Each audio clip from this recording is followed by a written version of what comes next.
Negara Kesatuan Republik Indonesia adalah negara di Asia Tenggara yang dilintasi garis khatulistiwa dan berada di antara daratan benua Asia dan Australia, serta antara Samudra Pasifik dan Samudra Hindia, dengan populasi mencapai 270 juta jiwa, dan di mana Indonesia adalah negara demokrasi yang tak luput dengan Pancasila.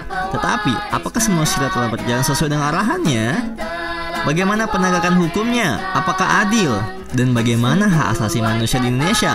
Apakah semua merasakan keadilannya? Atau hanya pejabat, penguasa, dan setara lainnya yang merasakan adilnya hak asasi manusia ini? Lantas, apa sih hak asasi manusia ini?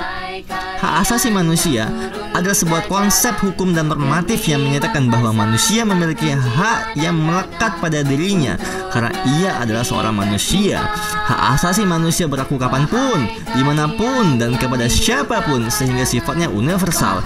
HAM pada prinsipnya tidak dapat dicabut. Nah, yang pernah kita tahu bersama bahwasanya pada kasus pembunuhan Munir, pembunuhan massal tahun 1965, peristiwa Tanjung Priok 1984, tragedi Semanggi, dan kerusuhan Mei 1998, dan banyak lainnya. Apakah itu suatu hal bentuk keadilan di negara kita ini? Berkaitan tentang HAM, bagaimana? Dan tentu, saya nggak usah bahas yang setelah lalu. Yang saya ingin bahas yang baru-baru ini saja. Ada 6 warga negara Indonesia yang terjadi penembakan di kilometer 60, dan dikarenakan katanya mereka melakukan penyerangan kepada aparat kita. Tetapi pertanyaan saya yang pertama, jika mereka melakukan penyerangan, kenapa tidak ada aparat kita satupun yang tertembak? Ayo, kemarin menjawab bersama. Dan jikapun itu suatu hal kebenaran bahwasanya aparat kita melindungi negara kita tercinta ini, kenapa mereka tersebut tidak mendapatkan penghargaan yang khusus?